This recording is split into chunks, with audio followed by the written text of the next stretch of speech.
Demonstrasi hasil analisis di sekolah PPL, mata kuliah etika dan profesionalisme guru. Tugas elaborasi pemahaman topik 7. Berikut adalah nama kelompok 2. Yang pertama, Alisa Hamidah. Kedua, Ari Widodo. 3, Ilma Firianti. 4, Lailatul Maghfirah. 5, Nevi Susanti. 6, Rosida Asyiratun Nikmah. Hasil diskusi rancangan sesuai dengan hasil analisis potensi dan juga kendala yang ada di sekolah tempat kita PPL, yaitu tentu saja kami akan mencoba memberikan contoh rancangan pembelajaran yang kreatif dan juga inovatif sesuai dengan keadaan yang pada dasarnya sekolah di daerah 3T, yaitu terpencil, terluar, dan juga tertinggal, seringkali memiliki tantangan unik seperti keterbatasan akses sumber daya, infrastruktur, dan juga keterbatasan dalam hal teknologi. Oleh karena itu, rancangan yang kami buat juga menyesuaikan dengan keadaan bagaimana di daerah 3T tersebut.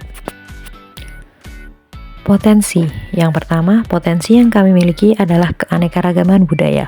Bahwa di tempat sekolah PPL kami memiliki keanekaragaman budaya dan juga beberapa tradisi lokal.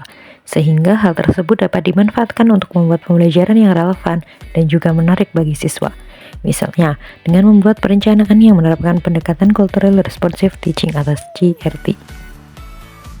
Potensi yang kedua adalah sumber daya alam. Sesuai dengan rancangan yang kami buat juga dengan mengambil materi daerah kekayaan alam yang terhubung juga pada beberapa daerah 3T yang memiliki sumber daya alam yang melimpah.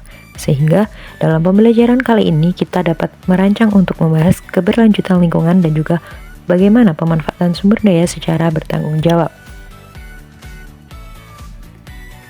Potensi yang selanjutnya adalah kreativitas siswa, bahwa di dalam sekolah kami terdapat banyaknya ekstrakurikuler yang ada, seperti latihan menari, puisi, pramuka, drum band, dan lain-lain. Di sisi lain juga mereka memiliki karya-karya yang dibuat sendiri dari barang-barang bekas atau biji-bijian. Nah, hal tersebutlah yang menciptakan peserta didik itu dapat kreatif, sehingga dalam rancangan pembelajaran yang kami buat, mengharapkan anak ini bisa memanfaatkan keahlian lokal mereka untuk mendorong ekspresi diri mereka dengan kreatif. Kendala. Kendala yang ada pada daerah sekolah kami yang hampir sama juga di daerah 3T, yaitu kondisi sosial ekonomi.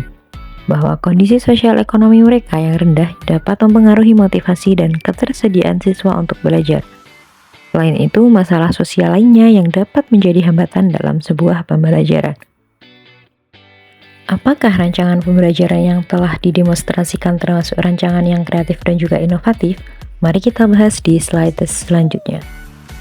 Iya, betul sekali. Rancangan pembelajaran yang kami buat itu termasuk kreatif dan inovatif, terutama rancangan yang telah kami buat dengan baik dapat disesuaikan dengan kebutuhan siswa serta konteks pembelajaran. Bahwa modul ajar yang telah kami rancang dengan fleksibel memungkinkan guru untuk menyesuaikannya dengan gaya belajar dan juga kebutuhan individu para peserta didik. Nah, selanjutnya dengan menggunakan berbagai media dan juga metode pembelajaran yang interaktif seperti video, gambar, peta, dan tugas yang berbasis proyek dapat meningkatkan keterlibatan siswa dalam proses pembelajaran. Nah, selain itu juga termasuk pembelajaran yang mandiri, yaitu memungkinkan siswa untuk belajar secara mandiri, sehingga dapat membantu meningkatkan kemandirian dan kemampuan pemecahan masalah, dan yang terakhir juga adanya keterlibatan siswa.